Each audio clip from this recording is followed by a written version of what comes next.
আজকের ঘটনাটি এক বীর সন্তানের শহীদের গল্প। ক্ষুদিরাম বসু মাত্র ১৮ বছর বয়সে যিনি মৃত্যুকে ভয় না পেয়ে হাসি মুখে ফাঁসির মঞ্চে উঠেছিলেন। এই ভিডিওতে আমরা জানব সেই কিশোর বিপ্লবীর শেষ রাত, তার সাহস, তার আত্মত্যাগ এবং কিভাবে তার হাসি পুরো জাতিকে স্বাধীনতার পথে অনুপ্রাণিত করেছিল। এটি শুধু একটি ইতিহাসের গল্প নয়, এটি সাহস, দেশপ্রেম এবং আত্মবলিদানের এক অমর কাহিনী। রাতটা ছিল অস্বাভাবিক নীরব। জেলের মোটা দেয়ালের ভেতরে অন্ধকার জমাট বেঁধে আছে। পাহারাদারদের বুটের শব্দ করিডরে প্রতিধ্বনি তুলছে। কিন্তু সেই রাতে এক অদ্ভুত ঘটনা ঘটেছিল। ফাঁসির অপেক্ষায় থাকা এক ১৮ বছরের বন্দী কাঁদছিল না, ভয় পাচ্ছিল না, ঘুমোচ্ছিল না। সে হাসছিল। ভোর হলেই তাকে ফাঁসিতে ঝোলানো হবে। তবুও তার মুখে ছিল অদ্ভুত শান্তি, যেন সে পরাজয়ের নয়, এক মহাজয়ের অপেক্ষায়। সে কোনো সাধারণ বন্দী ছিল না, সে ছিল ক্ষুদিরাম বসু। তার শেষ রাতের সেই হাসি শুধু এক তরুণের গল্প নয়, এটি সেই সময়ের গল্প যখন ভারতের এক কিশোর ব্রিটিশ সাম্রাজ্যের ভিত কাঁপিয়ে দিয়েছিল। ৩ ডিসেম্বর ১৮৮৯ বঙ্গের মেদিনীপুর জেলার হাবিবপুর গ্রামে জন্ম নেন ক্ষুদিরাম বসু। তার বাবা ত্রৈলোক্যনাথ বসু ছিলেন একজন তহসিলদার এবং মা লক্ষ্মীপ্রিয়া দেবী ছিলেন ধর্মপরায়ণা গৃহিণী। কিন্তু খুব অল্প বয়সেই তিনি পিতামাতাকে হারান। বড় বোন অপরূপা দেবী তাকে লালন পালন করেন।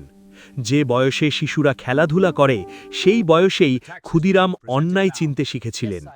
ব্রিটিশদের অত্যাচার, কৃষকদের ওপর করের বোঝা এবং ভারতীয়দের অপমান, এসব তার মনে বিদ্রোহের আগুন জ্বালিয়ে দেয়। ১৯০৫ সালে বঙ্গভঙ্গ ভারতীয়দের মনে গভীর ক্ষোভ সৃষ্টি করে। সারা বাংলায় আন্দোলনের ঢেউ ওঠে। ছাত্ররাও রাস্তায় নামে। ক্ষুদিরামও তাদের মধ্যে ছিলেন।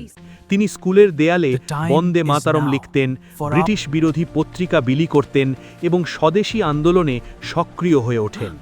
এই সময়েই তার যোগাযোগ হয় বিপ্লবী সংগঠন অনুশীলন সমিতির সঙ্গে।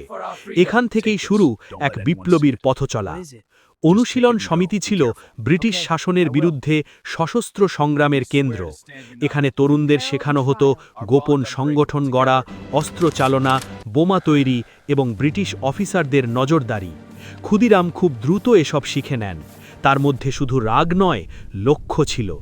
ব্রিটিশ বিচারক ডাগলাস কিংসফোর্ড ছিলেন বিপ্লবীদের কাছে অত্যাচারের প্রতীক। তিনি ভারতীয়দের ওপর কঠোর শাস্তি দিতেন, ছাত্রদেরও রেহাই দিতেন না। বিপ্লবীরা সিদ্ধান্ত নেন তাকে শাস্তি দিতে হবে। নিরাপত্তার কারণে তাকে কলকাতা থেকে বিহারের মুজাফফরপুরে বদলি করা হয়, কিন্তু বিপ্লবীদের সংকল্প আরও দৃঢ় হয়। এই দায়িত্ব দেওয়া হয় দুই তরুণকে, ক্ষুদিরাম বসু এবং প্রফুল্ল চাকি। ১৯০৮ সালের এপ্রিল মাসে তারা মুজাফফরপুরে পৌঁছে কয়েকদিন ধরে কিংসফোর্ডের গতিবিধি লক্ষ্য করে। কখন ক্লাবে যান, কোন গাড়িতে ফেরেন, নিরাপত্তা ব্যবস্থা কেমন। পরিকল্পনা সম্পূর্ণ হয়।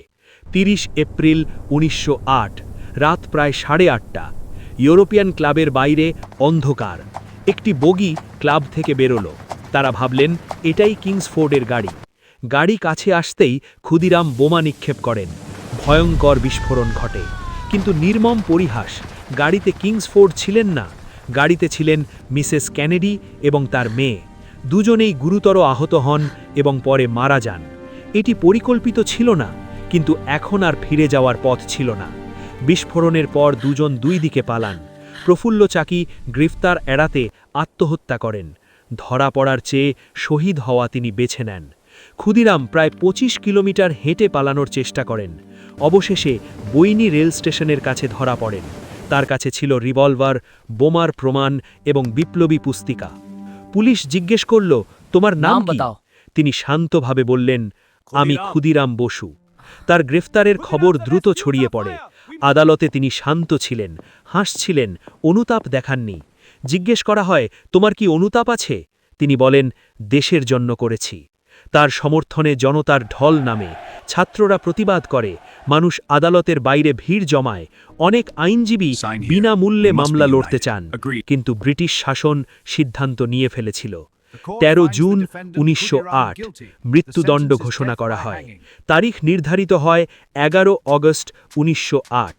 এক 18 বছরের তরুণ মৃত্যুর অপেক্ষায়, তবুও তার মধ্যে ভয় ছিল না। ফাঁসির আগের রাতে তিনি গীতা পড়ছিলেন। এক পাহারাদার জিজ্ঞেস করল, ভয় পাচ্ছ না? তিনি বললেন, দেশের জন্য জীবন দিলে মৃত্যুকে ভয় লাগে না। 11 অগস্ট 1908 জেলের বাইরে হাজারো মানুষ। ফাঁসির মঞ্চে ওঠার সময় তার মুখে হাসি। তিনি উচ্চস্বরে বলেছিলেন, বন্দে মাতারাম। ফাঁসির দড়ি টান টান হল। এক কিশোর বিপ্লবী অমর হয়ে গেল। তার মৃত্যুর পর সারা দেশে শোক ও গৌরবের ঢেউ ওঠে। মানুষ তার নামে গান রচনা করে, সন্তানের নাম ক্ষুদিরাম রাখে, তার সাহসকে স্বাধীনতার প্রেরণা বানায়। তিনি মানুষ থেকে প্রতীকে পরিণত হন। ক্ষুদিরাম বসুর গল্প কেবল ইতিহাস নয়, এটি প্রেরণা। আজ আমরা স্বাধীন দেশে শ্বাস নিচ্ছি, কারণ এমন অনেক তরুণ ফাঁসির মঞ্চেও হাসতে পেরেছিলেন, আর সেই হাসির মধ্যে সবচেয়ে উজ্জ্বল ছিল ক্ষুদিরাম বসুর হাসি।